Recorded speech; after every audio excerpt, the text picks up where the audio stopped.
My brother tore up months of my Chinese study materials in our backyard, scattering the pieces while I cried. When I tried to stand up for myself, he pointed at me and said, "Starting tomorrow, you'll be spending your nights in a diner." I just stared at him. That was 6 months ago. This morning, he was standing outside my apartment in tears. My older brother said I was mocking his disability by learning a second language, and our parents took his side. Growing up, my brother Bryce was always this extremely happy kid with an extremely low IQ. He'd laugh about spelling his name wrong and make fun of himself for still taking Algebra 1 in senior year. But then he failed to even graduate. Suddenly, he became convinced that intelligence was his enemy, and anyone learning something was mocking him. Our grandmother used to play these brain training games on our computer, and Bryce turned it off right as she was hitting her high score. He even binned our 7-year-old cousin's Scrabble set that she got for Christmas after losing to her. And when I started learning Chinese to impress my crush, I became his next target. I tried to be understanding at first. I wouldn't practice in front of him and watch the videos with headphones on, but that wasn't enough. He'd heard my Duolingo notifications and start breaking into tantrums, saying I was showing off to make him feel stupid. I tried explaining it was for a girl, but he insisted foreign languages were my way of rubbing my working brain in his face. Soon, he started isolating parts of the house. The living and dining rooms became a Chinese-free zone, because that's where he needed to decompress after his shift as the door opener at Kroger. I was a little annoyed, but just moved everything to my bedroom. Door closed, headphones on. Surely this was now fine and I could practice my Chinese in peace, right? Wrong. Before I knew it, Bryce started documenting my study sessions in a headache journal, claiming the Chinese that was coming through the walls triggered migraines. He'd text Mom pictures of himself holding his head when I was practicing. I told him I was using headphones and just writing, not even speaking, but he said just knowing that I'm mocking his disabilities was triggering. And because Bryce was my parents' special little boy, they took his side. Dad pulled me aside and said, "Your brother has challenges you'll never understand. Is impressing some girl really worth making him feel worthless?" Mom was even worse. She acted like I was torturing him on purpose, suggesting I learn Chinese at the library because family comes first, and will knowing a few phrases really be the difference between getting rejected and her saying yes. I tried to stand my ground, but before I knew it, I was sitting in our back garden learning Chinese because it was the only way Bryce felt included. But I actually liked the garden. It was springtime, meaning it got warm, and the sound of wind made me focus better. But then Bryce got fired from his job as door opener. It was the only job he'd ever held. He stormed into the back garden the day of and started tearing my printouts apart. I tried to push him away, but he was 6 inches taller and 5 years older and knocked me to the ground. He destroyed all my material right there on the spot. I was still outside crying when I heard him inside the house arguing with Mom. "It's his fault I lost the job, Mom. The joke I made at the Chinese customer was because of the Chinese he's learning." I saw Mom hesitating, but then minutes later she was coming out. "Bryce is right, honey. Your crush isn't worth destroying your brother's livelihood." I stared at her in disbelief as she knelt down and helped me pick up what was left of my material. All forms of Chinese studying were now banned from our living area during Bryce's waking hours. "It's okay," Mom said. "You can practice from 5 to 6 a.m. before school." I remember waking up at 4:45 a.m. for the next 3 days, sitting at the table learning through my apps. I was sleep deprived and my head hurt from staring at the screen in darkness. Lights on anywhere in the house before waking time triggered Bryce. And on day 4, Bryce had a complete meltdown at breakfast. Apparently, now just knowing I was learning Chinese while he slept gave him nightmares about being too stupid to exist. He demanded I leave the house entirely if I wanted to practice. "Go to that 24-hour diner if Chinese matters so much," he said. My parents barely looked up from their plate. I could tell they were content to be just bystanders. "Starting tomorrow, you'll be—" Bryce was speaking as if it was already determined I'd be spending my nights in a diner. I cut him off mid-sentence. "Shut up, I'm not going!" He stared at me like I had multiple heads. "What did you just— Do you have any idea why I'm learning Chinese?" I cut him off again. "Yeah, it's for that little crush of yours." "Not just that," I said, with this look that I could tell made him skeptical. I raised my voice. "This was never about making you feel stupid, Bryce." "Yes, it— Would you listen for once in your life?" I interrupted for the 3rd time now. "Lynn's dad owns a gaming company," I said. My voice was shaking. "He literally only hires family friends because he trusts them more than random applications. You sit here every single night saying you'd kill for a gaming job, talking about how you know every game, every developer, every piece of industry news." Bryce's face was changing. "If I dated Lynn, you'd be at family dinners. You'd be at barbecues. Her dad would meet you, see how passionate you are about gaming, and probably offer you something. But now," I looked him straight in the eyes, "now I'm never mentioning your name. And when her dad asks about my family, which he will, I'm telling him exactly what kind of person my brother is. Someone who'd rather destroy my first relationship than let me be happy. Someone who weaponizes his disability to control everyone around him." The silence was deafening. Mom's fork stopped halfway to her mouth and she put it back down on her plate. She shifted in her chair and looked between me and Bryce before finally asking if what I said about the gaming company was true. The words came out slow like she was testing each one. Bryce didn't answer her. He just pulled out his phone and started scrolling through one of his games, the one where you match colored blocks that he played for hours every night. His breathing got heavy and I could see his hands gripping the phone so tight his knuckles went white. Nobody said anything for the rest of dinner. I went to bed that night thinking maybe I'd finally gotten through to them. The next morning I woke up to find Bryce sitting on the floor outside my bedroom door with that stupid headache journal in his lap. He looked up when I opened the door and said he wanted to talk, but his voice was different, like he was asking instead of telling. I stepped over him and headed downstairs, but he scrambled up and followed me. He kept talking as we went down the stairs, saying he'd been up all night looking at the gaming company's website. They were hiring junior game testers and you didn't need a degree, just passion and knowledge about games. His voice cracked when he said he had both of those things. I went to the kitchen and grabbed a bowl from the cabinet and the cereal from the pantry. Bryce stood in the doorway watching me pour the milk, waiting for me to say something. After everything he'd put me through for months, him suddenly wanting my help felt wrong. I finally asked what his point was. He took a step into the kitchen and the words seemed to hurt him when he said he needed me to introduce him to Lynn's dad. He actually said, "Please." Mom came into the kitchen then, and she looked terrible with dark circles under her eyes. She said she hadn't slept either because she kept thinking about what I'd said about destroying my first relationship. I turned to face both of them while holding my cereal bowl. I told them it wasn't just about the relationship, but about respect, because I was 16, not 6, and deserved to pursue my interest without being sabotaged. Bryce slammed his journal down on the counter so hard the salt shaker jumped. He shouted that fine. The headaches were fake, and he'd made it all up because he was jealous. Even he looked surprised that he'd said it out loud. Dad appeared in the doorway, already dressed in his work clothes with his tie done up and his briefcase in his hand. He said he'd heard what Bryce just admitted, and that we'd all be discussing this tonight when he got home from work. The rest of that morning was weird, with Bryce avoiding eye contact and Mom making breakfast in complete silence, while Dad had already left for the office early. I grabbed my backpack and headed to school where I found Alexander standing by my locker scrolling through his phone. He looked up and immediately noticed the bags under my eyes. I told him everything about Bryce, finally admitting he'd been faking the headaches and how Dad actually heard him confess it. Alexander shook his head and asked if my parents would finally do something about it. I shrugged while grabbing my history textbook because honestly I had no idea what would happen.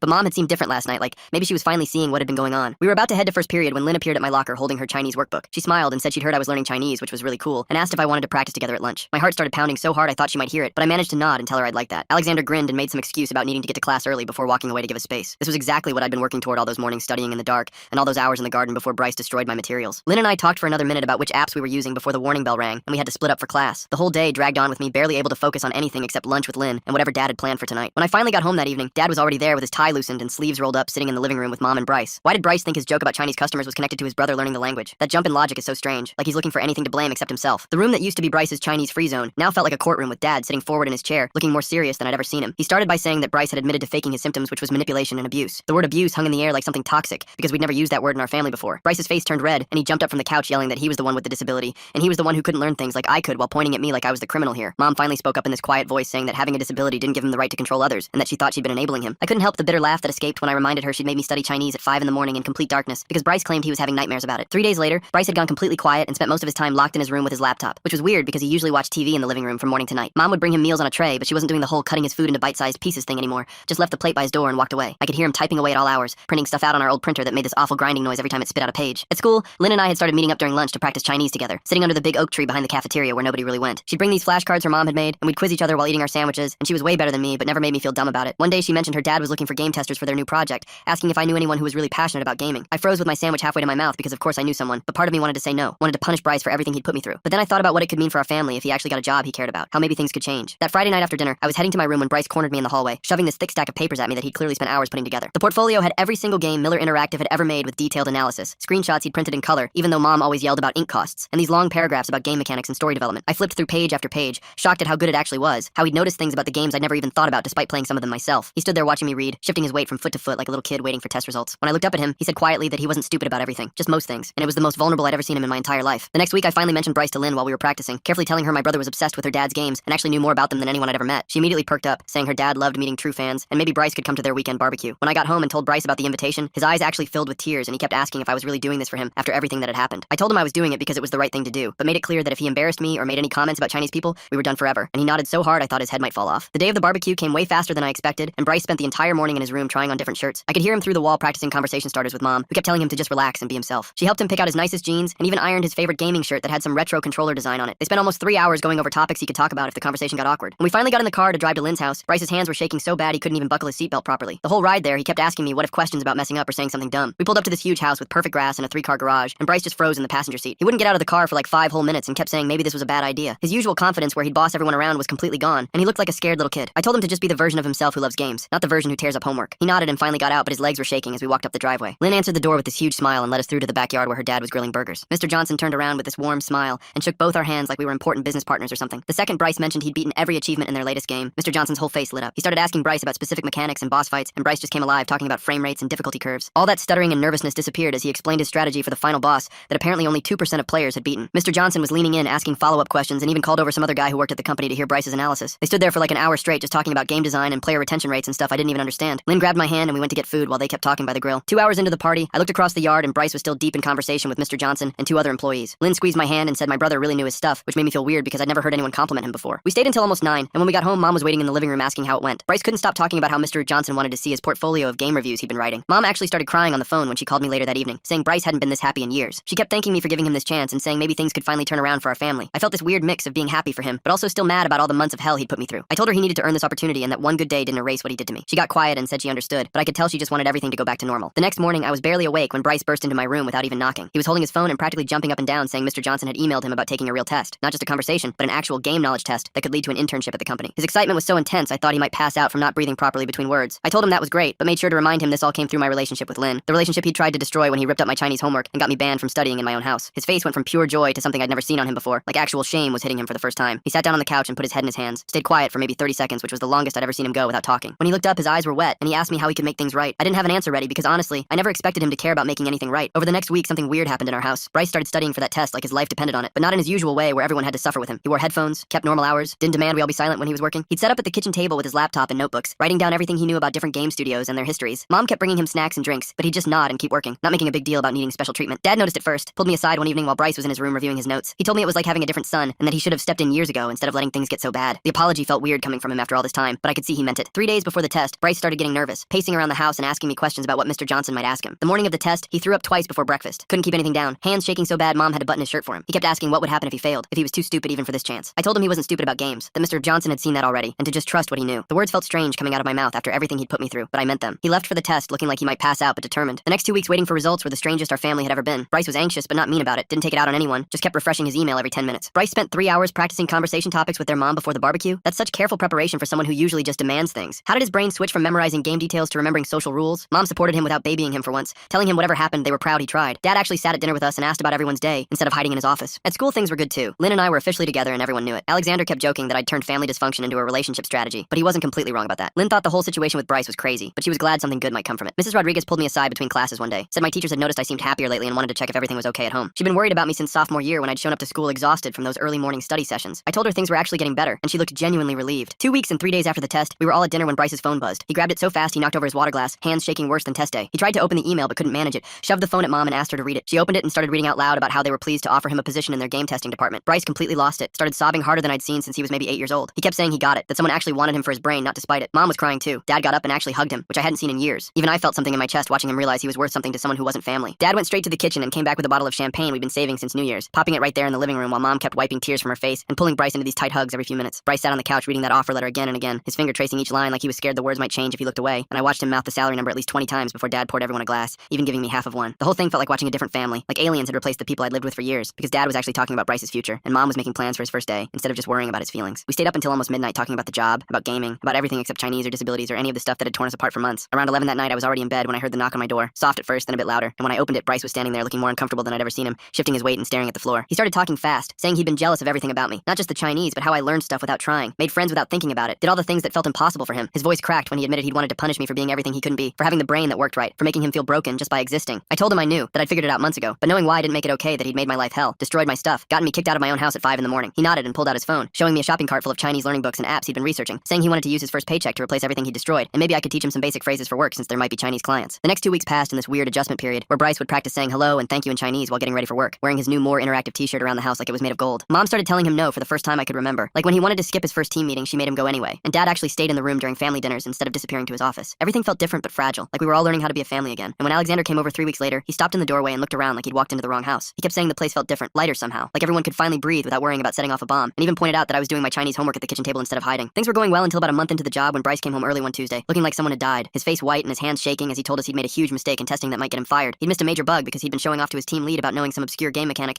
got distracted and approved something that crashed the whole system, costing them hours of work. But instead of throwing things or screaming or blaming me somehow, he sat at the table and asked what he should do, how he could fix it, how he could show them he could learn from mistakes, instead of just being the stupid kid who broke everything. I grabbed my laptop and sat next to him at the kitchen table, something that would have been impossible just months ago. We spent the next hour typing and retyping his email to his supervisor, me showing him how to take responsibility without sounding pathetic, how to propose solutions instead of just apologizing. His hands were shaking as he typed, but he kept going, asking me to check his spelling, his tone, if he sounded too stupid. When he finally hit send, he stared at the screen like he was waiting for the world to end. The next morning, his supervisor called while I was eating breakfast, and Bryce put it on speaker without asking, his face white as paper. Mr. Smith's voice filled our kitchen, and I watched Bryce's jaw drop when instead of firing him, the man said he was impressed that Bryce owned his mistake and came with solutions, that most people just make excuses, that this showed real growth. After the call ended, Bryce just sat there stunned, and I realized something had changed between us, that he wasn't the brother who destroyed my stuff anymore, but someone who actually needed my help and could accept it without making it about his disability. 2 months passed like that, him asking for help with work emails, me teaching him basic professional stuff, both of us not talking about how weird this reversal was. Then at Sunday dinner, right as Mom was serving dessert, Bryce cleared his throat and announced he'd been saving money to move out. Mom's fork clattered on her plate, and Dad's coffee mug stopped halfway to his mouth. Bryce kept talking, explaining he'd found a studio apartment near work with 2 roommates who also worked in gaming, guys who didn't care about his IQ scores or that he never graduated, just that he knew every game ever made. Mom started crying, but not the angry tears I expected, more like she was watching her baby bird leave the nest 20 years late. Over the next few weeks, we packed up his stuff together, going through boxes of old games and toys, finding things we'd forgotten existed. He held up our old Dark Souls disc and asked if I remembered helping him beat that one boss, back before everything went bad, back when we were just brothers who played games together. I remembered. We both did. The invitation to Lynn's family's annual company party came addressed to all of us, but this time Bryce would be attending as an employee, not just as my brother tagging along. The night of the party, I watched him practice his presentation about game testing in front of the bathroom mirror, stumbling over words but determined to get through it. At the actual party, he stood in front of 50 people including Mr. Johnson and started talking about bug detection, his voice shaking at first, but then finding its rhythm as he explained how his different way of thinking helped him catch things other testers missed. Mr. Johnson was beaming like a proud father, and afterwards Mr. Williams, the head of testing, pulled me aside to tell me my brother had unique insights, that his perspective was actually an asset because he approached games differently than everyone else. The whole drive home, Bryce kept talking about the different bugs he'd noticed in games over the years and how maybe he could actually be good at something. And for the first time in forever, Mom and Dad were listening to him like he was an adult instead of their broken child. 3 weeks later, we were standing in Bryce's room on moving day, wrapping his gaming posters in bubble wrap while he sorted through old controllers and headsets he'd collected over the years. The apartment he'd found was only 20 minutes away, but it felt like he was moving to another country, and Mom kept stopping to wipe her eyes every time she picked up another box. She finally broke down completely when we were loading the truck, sobbing into Dad's shoulder while saying she'd babied him too long and thought she was protecting him, but really she'd been holding him back all these years. That's when Bryce's new roommates pulled up in a beat-up Honda, 2 guys from the gaming company who'd offered to share their place when they heard he was looking, and they immediately started joking with him about which console was superior while grabbing boxes like they'd known him forever. I watched them treat him like just another 20-something guy moving in with friends, not someone with a disability or special needs, just Bryce, who happened to be really good at finding bugs in games. As we finished loading everything and Bryce was about to get in the car, he pulled me aside and pressed an envelope into my hand, looking down at his shoes while telling me not to open it until he was gone. The transformation from Bryce destroying Chinese books to actually buying replacements with his first paycheck shows such a complete flip in how he sees his brother. The house felt wrong that night at dinner with his empty chair still at the table, like someone had died, except we we could still text him, and Mom kept starting to call him for dinner before catching herself. After they went to bed, I finally opened the envelope in my room and found $300 in cash along with a note written in his messy handwriting that said he was the disabled one, but he disabled me too, and he was sorry, and could I maybe teach him some Chinese when he got settled. My hands were shaking as I read it 3 times, then folded it carefully and put it in my desk drawer with my old Chinese materials. A week later, he called while I was doing homework, practically yelling into the phone about how he'd cooked spaghetti for the first time, and it was terrible and stuck to the pot, but it was his terrible spaghetti that he'd made himself without anyone helping. Lynn and I went to visit him the next weekend, and he showed us around the apartment like it was a palace, pointing out his corner with his gaming setup in the kitchen where he'd burned the spaghetti in his bedroom that was already a disaster of clothes and game boxes. His roommates were there playing some new release, and one of them looked up and said, I was the brother who got him the connection, and thanks because Bryce was actually cool and had already found 3 major bugs they'd missed in testing. We all ended up playing together for hours, passing controllers around and arguing about strategies, and Bryce wasn't trying to control everything or prove he was smarter, just sharing what he knew and actually listening when Lynn suggested a different approach to a boss fight. This was who he could have been all along if we hadn't all been so focused on what he couldn't do instead of what he could. If Mom and Dad hadn't wrapped him in bubble wrap and told him the world was too hard for him to navigate alone. 2 weeks after that, Mom and Dad went to visit him for dinner and came home looking 10 years younger, going on and on about how he'd cooked them chicken that was only slightly burned and had shown them his pay stub from his first real paycheck, and how his roommates had said he was already one of the best testers on the team. I started practicing Chinese right in the living room after that visit. My textbook spread across the coffee table while Mom read her magazine on the couch nearby. Nobody complained or made faces or claimed migraines anymore. Sometimes I'd video call Bryce in the evenings and he'd ask me to teach him basic phrases, sitting in his tiny apartment kitchen with his roommate's cat wandering through the background. He was terrible at tones and kept mixing up simple words, but he'd laugh at his mistakes and try again, writing notes in his messy handwriting. At school the next week, I stopped by Mrs. Rodriguez's office and told her everything that had happened since the court stuff. She leaned back in her chair and said something about people needing to hit bottom before they could change, and how our family had found a way through. 3 months passed like that with Bryce getting better at his job every week, until one Thursday evening my phone rang while I was doing homework. It was Bryce, and he was crying so hard I could barely understand him at first, but then he managed to get out that he'd been promoted to senior tester. His voice cracked when he said they valued his brain, his different brain that noticed things other testers missed. That Sunday we started what became our new tradition with everyone gathering at our house for dinner. Bryce drove himself over in the used Honda he'd bought with his own money, walking through the door with this confidence I'd never seen before. We ate Mom's lasagna and talked about normal stuff like work and school and the weather. During dinner, Bryce cleared his throat and announced he'd enrolled in online classes. Just basic stuff, he said, wanting to try learning again at his own pace. Dad stood up with his glass and made this short toast about second chances and new beginnings. We all raised our glasses, even Bryce with his apple juice since he never did like champagne or any alcohol really. Lynn showed up for dessert bringing homemade cookies she'd baked with her mom. Bryce thanked her in Chinese, butchering the pronunciation completely but saying it with real sincerity. She smiled and gently corrected his tones, and he laughed at himself without any of that old shame or anger. While Mom was cutting the pie, Bryce admitted he might fail the classes, but wanted to try anyway, because failing wasn't the worst thing anymore, not trying was. As everyone got ready to leave and Lynn helped Mom with dishes, Bryce pulled me aside near the front door. He looked at me for a long moment, then said simply that he was grateful for the chance, for my patience, for not giving up on him completely even when he'd been at his worst. I watched him drive away to his own life a few minutes later, while Mom and Dad waved from the doorway like proud parents should. The house felt peaceful now in a way it never had before. I sat down in the living room to practice my Chinese characters while my parents read nearby, nobody claiming territories or keeping journals of grievances or demanding anyone leave. We were still figuring out how to be a family without all the old toxic dynamics, but we were learning together, making mistakes and trying again just like Bryce with his Chinese phrases, building something better one day at a time. Man, I had a blast hanging out and just exploring all this with you today. Seriously, it's been such a fun ride. Can't wait to do it again soon. If you made it to the end, drop a comment. I love reading all your comments.